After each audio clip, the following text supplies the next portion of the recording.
आज हम बात करेंगे, आपका पिछले टॉपिक में आपने पढ़ा था रिलेशंस के बारे में, अब हम पढ़ेंगे फंक्शंस के। एक्चुअल में फंक्शन क्या होता है, किसी रिलेशन का एक पर्टिकुलर केस होता है, मतलब एक स्पेशल केस होता है। कब, मतलब आप ये कह सकते हो किसी रिलेशन को ही हम क्या बोलेंगे, फंक्शन बोलेंगे, लेकिन उस रिलेशन को कुछ कंडीशंस सेटिस्फाई करनी पड़ेगी।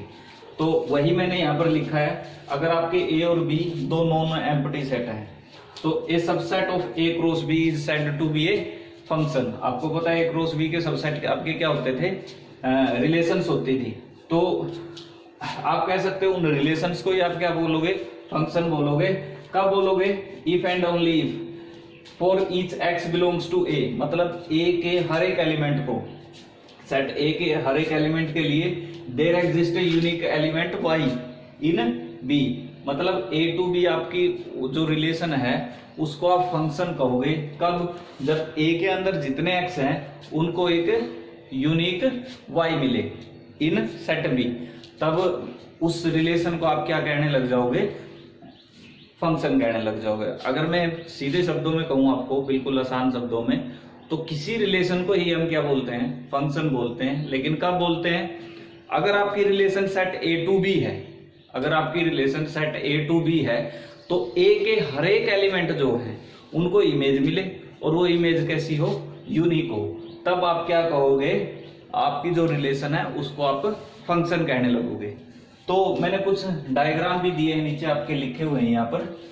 इनमें से आपको ये आइडेंटिफाई करना है कौन सी इनमें रिलेशन है, कौन सा आपका फंक्शन है। अगर कोई रिलेशन है तो वो क्यों रिलेशन है, कोई फंक्शन है तो वो क्यों फंक्शन है। जैसे पहले डायग्राम में मैंने लिखा भी ये किसी रिलेशन का है।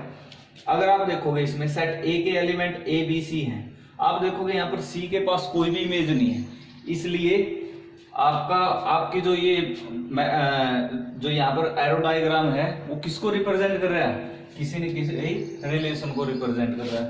वजह क्या है, क्योंकि सेट ए के अंदर एक ऐसा एलिमेंट सी मिल गया हमें जिसके पास इमेज नहीं है।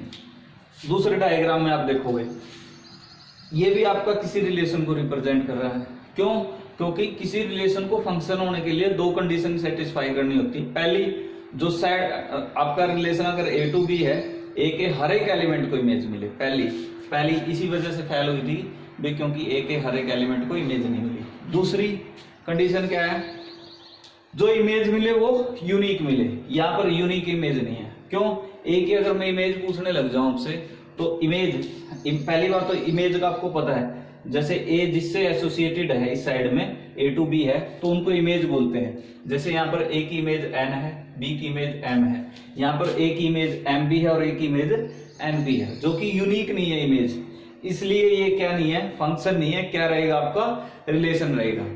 तो आपने यहाँ पर ये रिलेशन होने का कारण क्या रहा, आपका इमेज तो मिली है सबको, सेट ए के हर एक एलिमेंट को इमेज तो मिल रही है, लेकिन जो इमेज मिल रही है वो एक ऐसा एलिमेंट हमारे पास है ए के अंदर जिसकी इमेज तो मिली है उसे, लेकिन यूनिक इमेज नहीं मिली है। ए की आपकी यहाँ पर दो इमेज है, तो इसलिए आपके ये फंक्शन नहीं है, क्या है, रिलेशन। नेक्स्ट, एरो डायग्राम आपका किसको रिप्रेजेंट करता है, फंक्शन को। क्यों रिप्रेजेंट करता है, आपके जो यहाँ पर एरो डायग्राम है वो कोई रिलेशन को रिप्रेजेंट कर रहा है सेट ए टू बी, और वो रिलेशन आपका फंक्शन क्यों है, क्योंकि ए के हर एक एलिमेंट को क्या मिली है, इमेज मिली है, और हर एक एलिमेंट की इमेज कैसी है, यूनिक है, इसलिए ये क्या है, आपका फंक्शन है।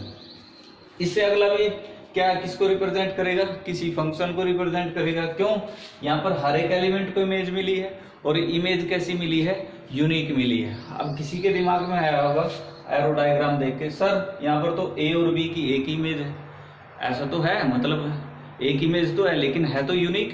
एक ही में इमेज पूछने लग जाऊं आपसे तो क्या है, एम है, तो एक ही तो यूनिक इमेज है।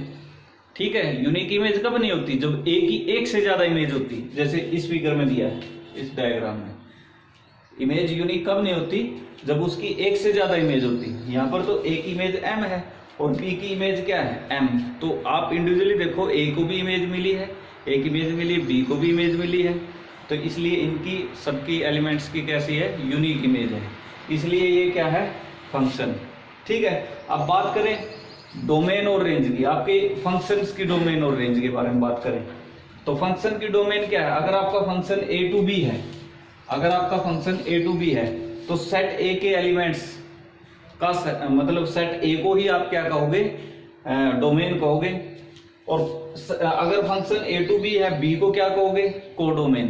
सेट ए को क्या कहोगे, डोमेन, और सेट बी को क्या कहोगे, कोडोमेन। उसके बाद जो इमेज का सेट है, इमेज का सेट है उसको क्या बोलोगे, रेंज। जैसे आप देखोगे इसमें इमेज का सेट, ए की इमेज एम, बी की इमेज एम, सी की इमेज एन, तो पी तो किसी की इमेज नहीं है, तो इमेज का सेट क्या है, एम एन। ये इस फंक्शन की क्या कहलाई, रेंज। अगर इस फंक्शन की रेंज निकालें तो क्या है, set of element M N P, वो इसकी क्या कहलाएगी, रेंज कहलाएगी। और इमेज और पर इमेज में एक बार फिर बता देता हूं, जो मतलब आप कह सकते हो जैसे ए की इमेज क्या है आपकी, एम है, अंडर मैपिंग एफ, तो इनको बोलते हैं इमेज, जो कोडोमेन के एलिमेंट है, ठीक है, जो कोडोमेन के अंदर लिखे, जो किसी एलिमेंट से एसोसिएटेड है, डोमेन के किसी एलिमेंट से। और जो ये डोमेन के अंदर एलिमेंट है, इनको बोलोगे आप पर इमेज। डोमेन के एलिमेंट को क्या बोलोगे, पर इमेज। कोडोमेन के एलिमेंट्स को क्या बोलोगे, इमेज। तो आप यहां पर कह सकते हो भाई जो पर इमेज है वो डोमेन के एलिमेंट्स है, और जो इमेज है वो कोडोमेन के अंदर एलिमेंट से मिलेंगे।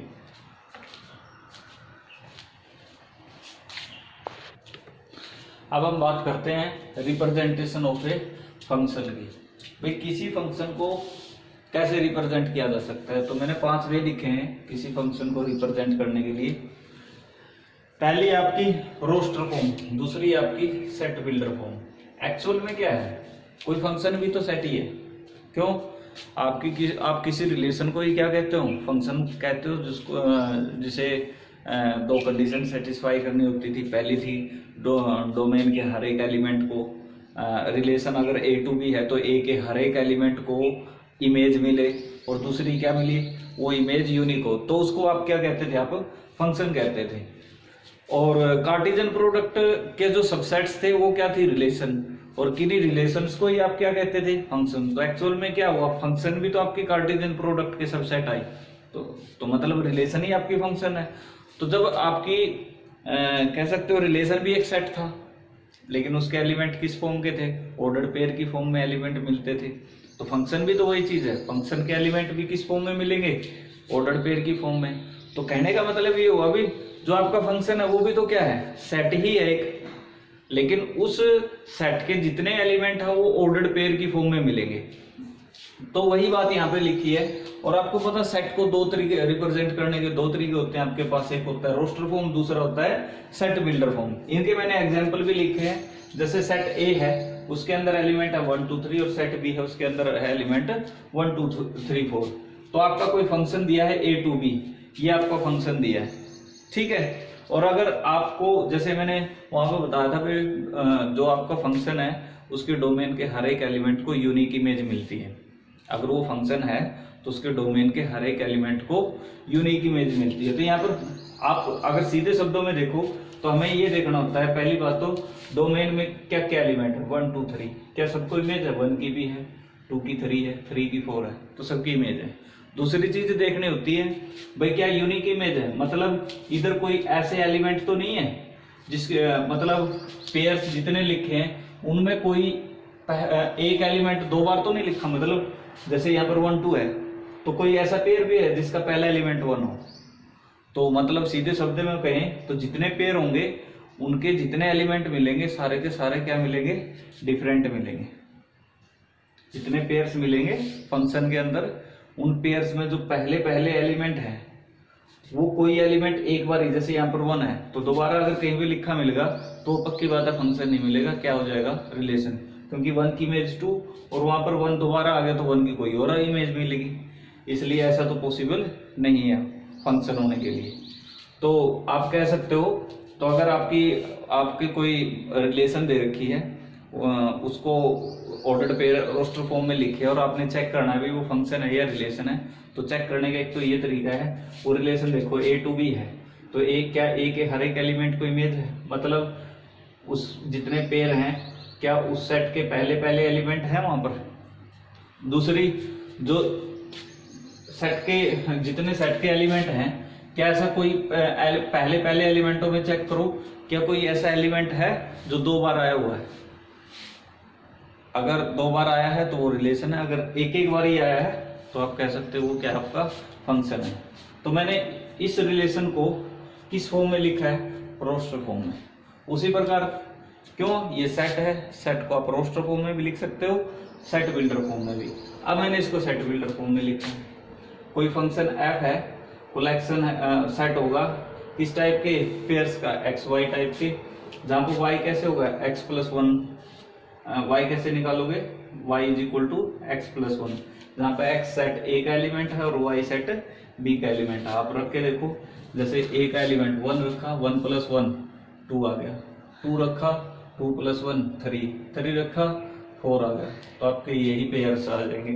तो मतलब आपने इस फंक्शन को किस फॉर्म में? यहाँ पर रोस्टर फॉर्म में लिखा है, यहाँ पर सेट बिल्डर फॉर्म में लिखा है।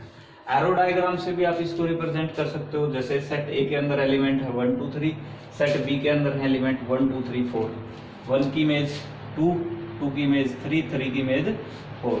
तो ये भी आपका फंक्शन, एरो डायग्राम से भी आप किसी फंक्शन को रिप्रेजेंट कर सकते हो। आगे है बाय फॉर्मूला। बाय फॉर्मूला जैसे मैंने लिखा f from natural number to natural number लिखा है, कोई मैपिंग है as f of x is equal to 2x plus 1। तो ये किससे रिप्रेजेंट किया आपने यहाँ पर? By formula. और आपका फिफ्थ है बाय ग्राफ। ग्राफ से भी आप रिप्रेजेंट कर सकते हो। तो मैंने यहाँ पर 4 डायग्राम बनाए हुए हैं, लेकिन जो ये फर्स्ट और सेकंड है सिर्फ यही फंक्शन को रिप्रेजेंट करते हैं, ठीक है।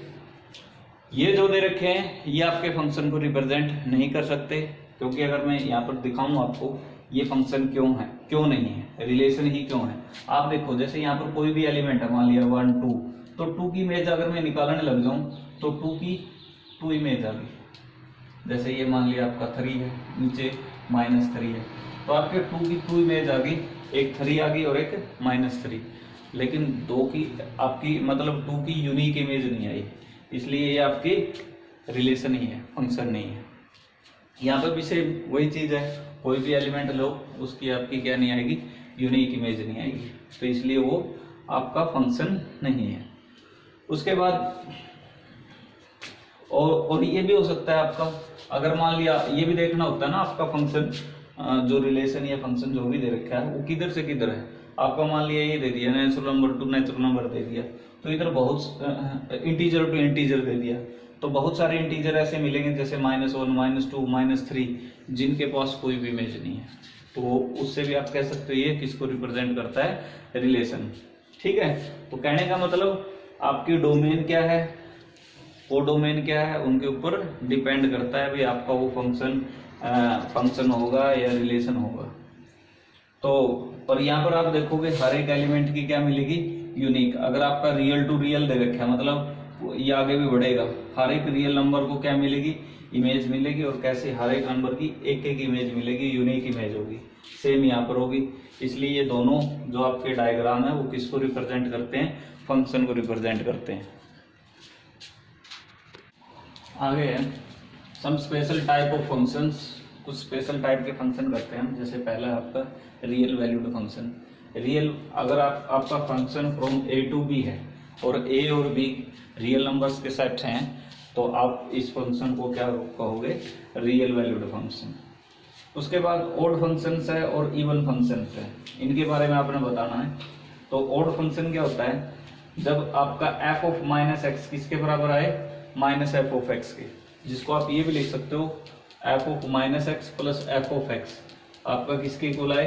0 के इक्वल आए, तब आप फंक्शन को क्या बोलोगे? Odd function. उसके बाद इवन फंक्शन, अगर आपका f ऑफ -x किसके बराबर आए?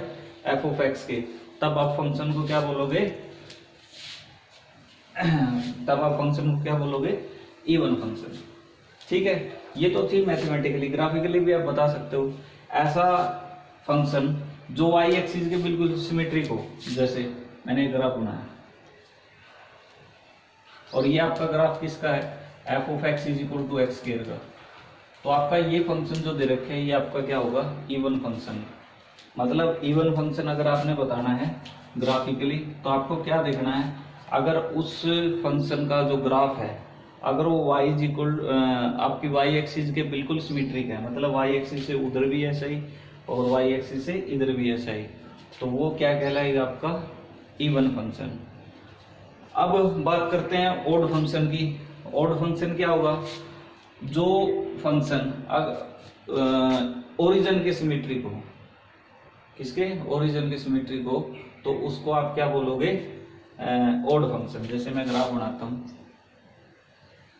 एक्चुअल में किसका ग्राफ है, f of x is equal to x cube होगा, ठीक है। तो इस फंक्शन को आप क्या बोलोगे ओड फंक्शन।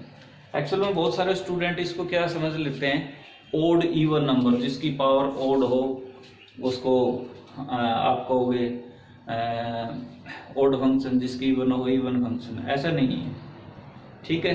तो ध्यान क्या रखना है, इवन ओड पावर से आप इसको रिलेट नहीं कर सकते। आपको क्या बताना है, अगर कोई फंक्शन, बड़ा इंपॉर्टेंट टॉपिक है, मैं दोबारा रिपीट करता हूं, ओड फंक्शन कौन सा होता है, अगर उस फंक्शन में x को हम -x से रिप्लेस कर देते हैं, x को किससे रिप्लेस कर दें, -x से, और वो फंक्शन खुद का क्या हो जाए, नेगेटिव हो जाए, तो ऐसे फंक्शन को आप क्या बोलोगे ओड फंक्शन। ऐसे फंक्शन को क्या बोलोगे ओड फंक्शन। जैसे मैं एग्जांपल देता हूं, f of x is equal to, जैसे आपका x raise to power 5 plus x cube ये दिया है, तो एफ ऑफ -x निकालना आपका आया -x रेज टू पावर 5, क्योंकि -x की पावर 5 यही आएगा, -x का क्यूब, तो आपने देखा माइनस बाहर निकाल लिया, जो किसके इक्वल आया, इक्वल आया -f ऑफ x के।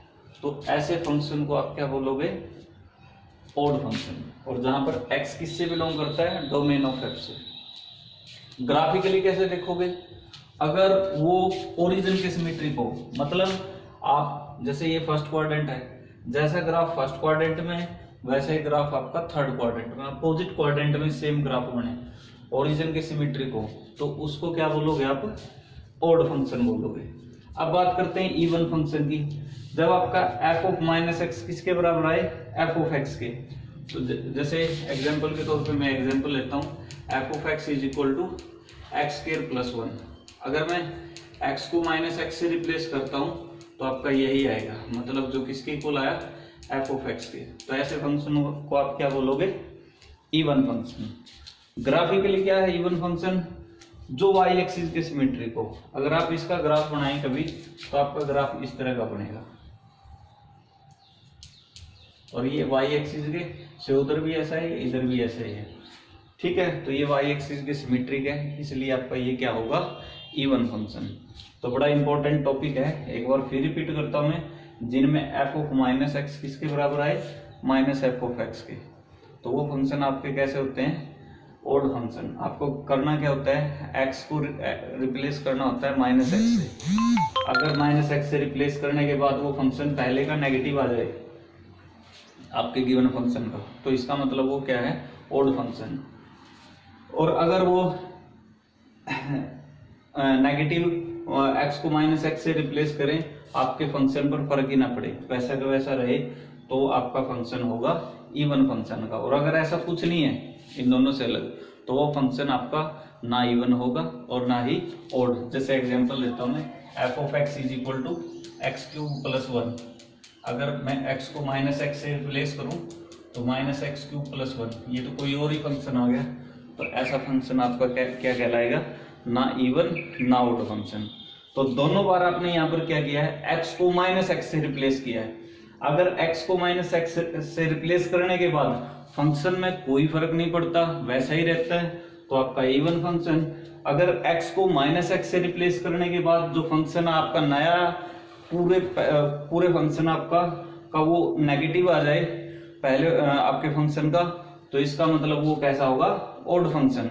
और अगर ऐसा कुछ नहीं होता है, कुछ और ही चीज आ जाती है x को -x से रिप्लेस करने से, तो वो फंक्शन आपका ना इवन ना ओड होगा।